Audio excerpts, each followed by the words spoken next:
Select the one to fight with. Get it on. 10, 9, 8, 7, 6. Pick and choose the right one. Get it on. 5, 4, 3, 2, 1. Yeah. Select the one to fight with. Get it on. 10, 9, 8, 7, 6. Yes, sir. Pick and choose the right one. Get it on. 5, 4, 3, 2, 1. 8-bit world. 8-bit world. Hey, what's up? Welcome to Non Bae Says. I'm your favorite Non Bae, P. Giovanni, aka PG13, aka PG13, and thanks for tuning in to another episode. The video game industry has been in the mainstream limelight for 3 decades and counting, and has made a significant imprint on the entertainment industry on the whole. While there has been many great games released over the years, there have been some notable games that shaped the entire industry into what it is today. For this list, I'm going to discuss my top 5 most influential video games. This list is totally subjective and are not to reflect any other specific individual's thoughts but my own. If you agree or disagree with any of the picks on this list, please leave a comment down below. These video games, however, are widely considered to be influential video games nonetheless. Without further delay, let's get into my top 5 most influential video games. Number 5.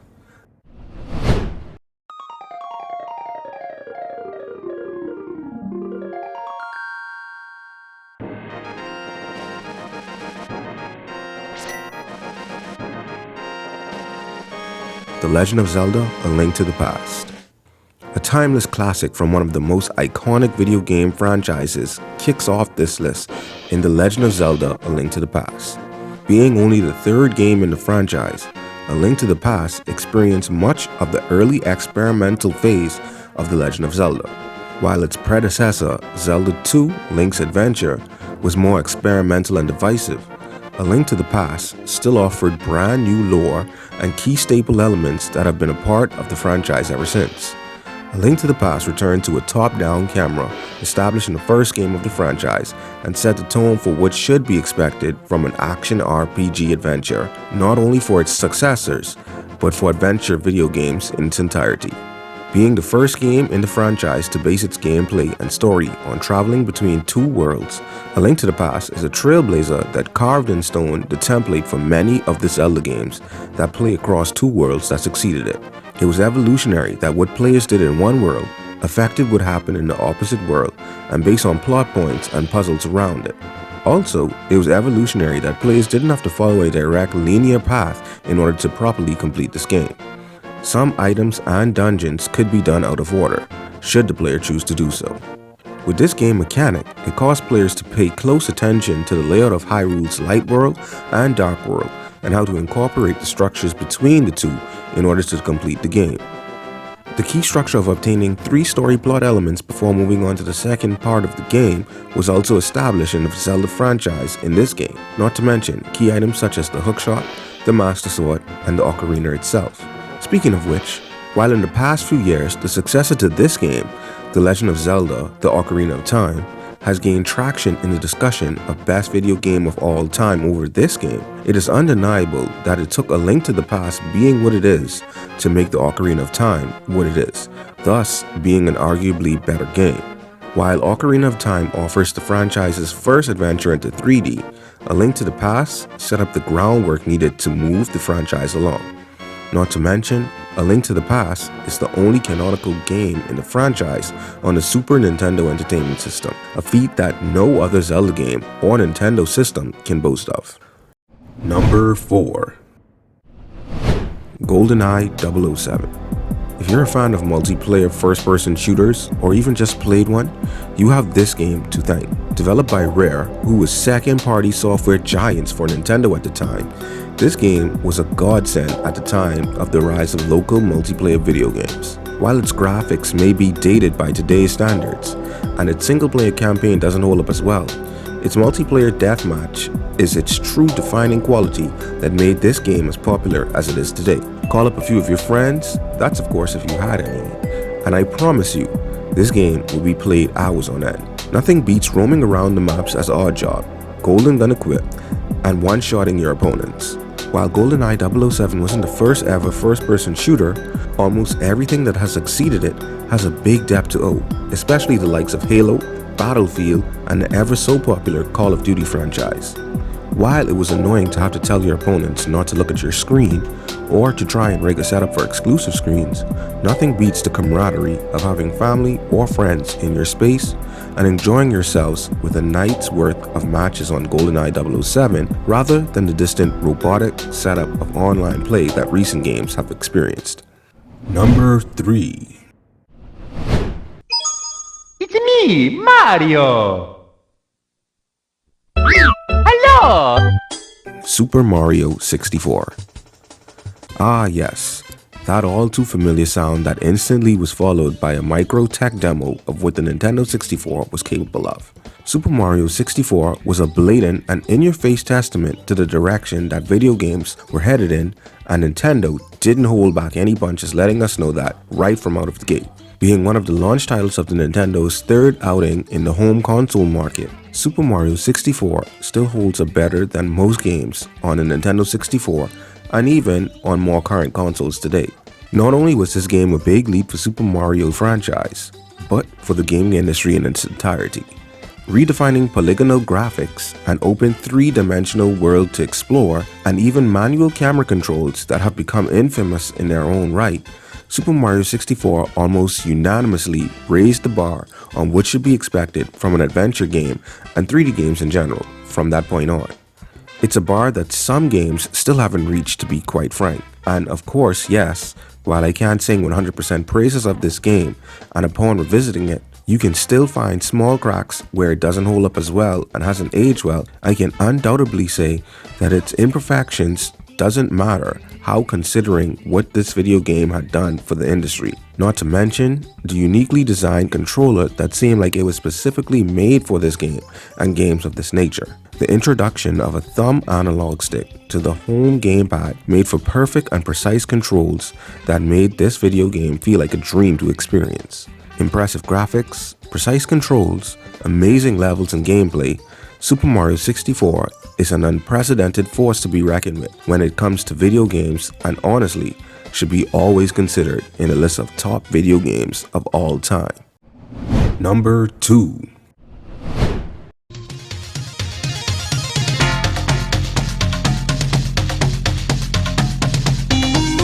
Mortal Kombat.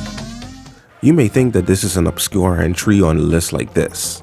You may even think you know why this has been selected as a pick, but wondering how it got so close to number 1. Mortal Kombat isn't only an influential fighting video game, but an influential video game in its totality. Yes, Street Fighter pioneered and established the fighting game genre into the mainstream as we know it today, but it's Mortal Kombat that really made a bigger imprint on the video game industry at large. The ESRB is a rating system that each video game must apply and adhere to in order to officially release on the market. The ratings span from RP, which stands for rating pending, to AO, which stands for adults only. All of the ratings in between, such as rated E for everyone, or acceptable for all ages to play, or rated T for teen, which deems a video game suitable for people beyond the age of 12 years old, define exactly how developers create their video games. Developers work closely with the ESRB rating team in order to stay on track.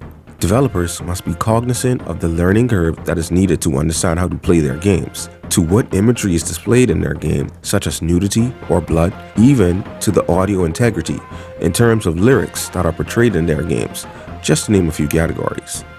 If any of these categories fall out of line with the intended rating that the developer is aiming to produce their video game at, they may risk having the rating bumped up by the ESRB and having to censor certain elements of their game to properly depict what they were aiming for and make the game playable for their targeted audience. With all that being said, you may have begun to figure out why Mortal Kombat is so influential. If not, let's bring you up to speed. At the time of Mortal Kombat's release, the video game industry was producing more violent content than its past few years. It didn't help that games such as Mortal Kombat and Night Trap for the Sega CD were using digitized images of real actors and depicting blood and partial nudity in those games. The ESRB hadn't existed when these games were released, and with the spike of more mature themes being depicted in video games, concerned legislators and parents alike wanted to regulate the video game industry to protect children from being exposed to mature themes. Since the industry was still more targeted towards younger audiences. Legislators initially wanted to get mature games like Mortal Kombat cancelled, and shockingly, in a dastardly, competitive, disunified move, Nintendo also sided with legislators, saying that Sega was trying to poison the industry with mature content, when some of the heat was on them and in hopes to bury their rival at the time. Fortunately, a compromise was made and the legislators agreed to let the industry establish a self-governing rating system that became the ESRB as we know it today. In case you still don't understand, let me break it down simpler for you. Mortal Kombat practically single-handedly is the reason why the ESRB rating system was established. With its heavy depiction of violence, partial nudity, gore, and blood, it was deemed too mature for all audiences to play, and even considered dangerous due to possible imitation. The defining point that brought about all of this uproar was the game fatalities, which were special finishing moves that allowed the winner of a battle to murder their opponent, usually by decapitation, severing limbs, or some supernatural explosion. Diving a bit deeper, a particular fatality performed by the character Sub-Zero, which shows the Ice Ninja cleanly ripping off his opponent's head with the spine still attached, became the one piece of damning evidence used in the court that almost canceled the game due to its graphic nature. Now, looking back, we can safely say that in that era of gaming, parents and legislators alike may have been overreacting as video games have become much more violent over the years, especially Mortal Kombat, case in point. That isn't to say that legislators and those offended in the community still haven't tried to shut the industry down though, due to other offensive topics that many a video game have presented over the years. Fortunately, the ESRB is doing its job and parents would have to do theirs and be as vigilant as possible in what they let their children indulge in. Long live, or die rather, the fatalities.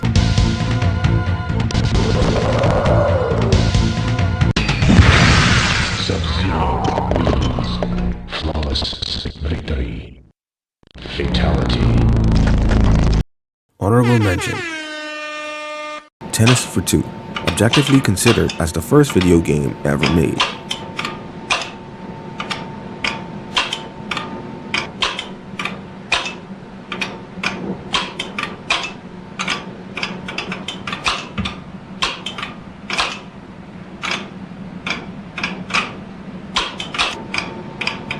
Tetris, a Russian classic that stands the test of time.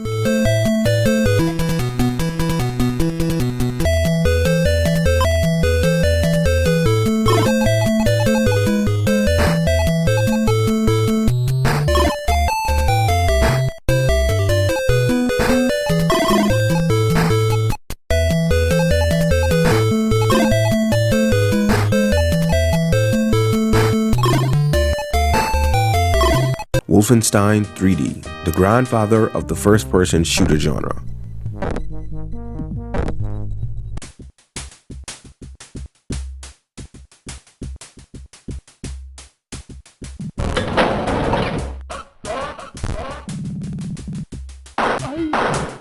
Number 1. Super Mario Bros. Arguably the most recognizable video game ever, Super Mario Bros. Doesn't stand on the merits of its popularity alone.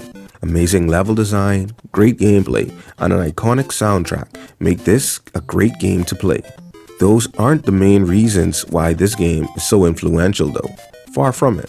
Back in the early 80s, the video game industry experienced a boom in the mainstream market as gaming juggernaut Atari led the way at the time. Home consoles were becoming more popular and were alternatives to having to play your favorite video games in the arcade. With such a convenient way to play video games, nothing could go wrong, right? Wrong. Besides being expensive, video game home consoles actually almost became too popular at the time. Consumers wondered why should they purchase multiple gaming systems to play updated software rather than being able to play everything on a single console. It seemed way too expensive for something that may have been considered a fad. This wasn't even the biggest problem with the popularity though. As you can imagine, being the hottest new industry, many other industries and companies wanted to capitalize on the popularity. Thus, a lot of licensed video games were on the table to be made for whatever was the hottest system at the time, which pretty much was the Atari 2600. It made sense to the companies that consumers would love to play licensed games of their favorite franchises, and it was a surefire way to make money. However, the industries and companies didn't see what they thought as a trade-off of producing licensed video games faster and frequently to backfire in their faces.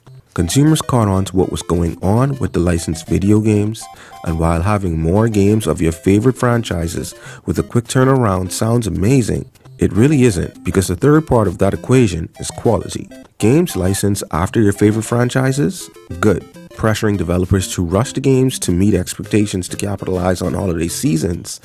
Bad. Consumers were too smart to be fooled by the high-style quality of the games being produced and hit the companies where it hurt most. Sales plummeted due to oversaturation of copies of bad quality products being produced with little to none of them being bought off the shelves. The video game industry had crashed in 1983 due to a few bad titles, but most notably Pac-Man and E.T. for the Atari 2600. What does this have to do with Super Mario Bros., may you ask? Fast forward 2 years into the future in 1985, and a little company named Nintendo, who had tried their hand in a couple of business ventures, decided to try their luck at video game home consoles. Entrusting the development of a hit software title for their first home console, the Nintendo Entertainment System, to a fairly young employee, Shigeru Miyamoto, history was made as Super Mario Bros. Was the title that single-handedly resurrected the modern video game industry as we know it today. Being the sole pioneer of a billion-dollar industry has its merits. There isn't nobody that doesn't know who Super Mario is. Even if you haven't played the game before, you know how it looks, and hearing even at least 2 notes of the iconic overworld theme can set anyone off into a world of instant nostalgia. Obviously, this title went on to lead Nintendo to great success and made them a staple household name up until the present day. They even inspired some of their major competitors over the years, such as Sony and Sega. An unopened copy of this game sold for $2 million in 2021, which broke the record for highest sold video game, and rightfully so. With such a track record, it only makes sense that Super Mario Bros. Is the most influential video game ever.